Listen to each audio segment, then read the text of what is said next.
Our next speaker this morning is Isobel Lindsay. Isobel is the Vice Chair of the Scottish Campaign for Nuclear Disarmament. She is the convener of Scotland's for Peace and is on the editorial board of the Scottish Left Review. Isobel has been a leading voice in the campaign to rid Scottish waters of trident and nuclear weapons for many years now. I'd like you to put your hands together for Isobel.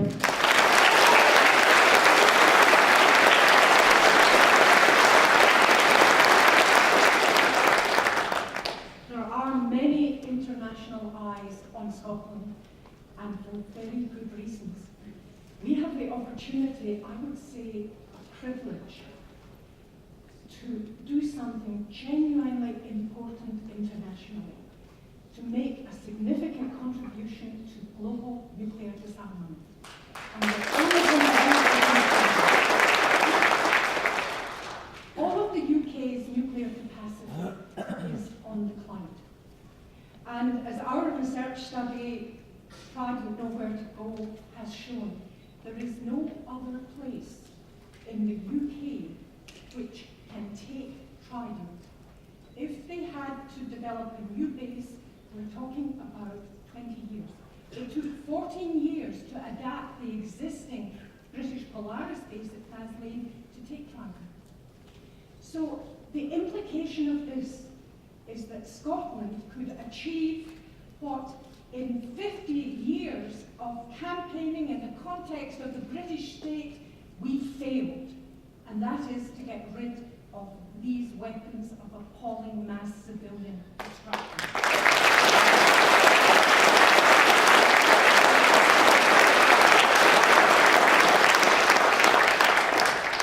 So this is a great opportunity, and it's one of international significance. This isn't Scottish bravado. We should realise that we have an important part of the world's destiny in our hands. And because we in Scotland would be in a position, if we disarm Trident, and therefore disarm one of the first three nuclear powers, that we would be able, with great moral authority, to play an active role with those many countries in the world who are campaigning for an international nuclear disarmament convention.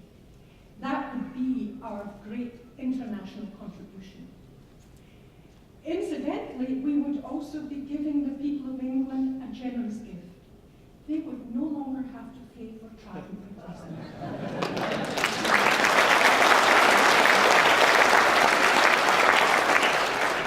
Now, of course, this isn't a guarantee. Right? The few of those left on the left who are still anti-independence use the argument, the SNP will sell out, etc. Well, the first thing I would say is that it's not just the SNP.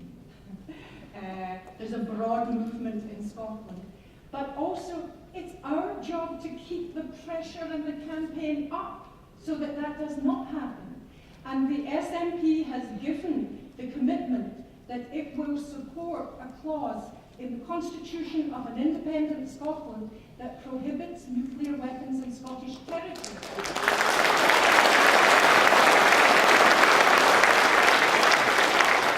All of us have to make sure that that promise is maintained.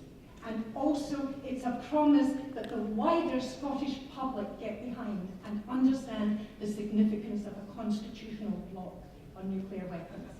A message, incidentally, which is popular among women in Scotland. And that is a group, putting another hat of Women for Independence on, that is a group that we need to target. So finally, we are, of course, getting some interesting vibes coming from across the Atlantic. We're not quite sure how hard to play it yet.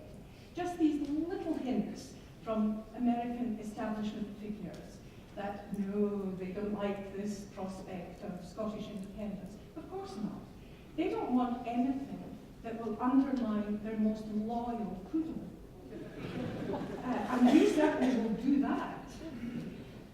But just remember, it's not so long ago that the Americans called, the US, called the shots throughout Central and South America. Things change.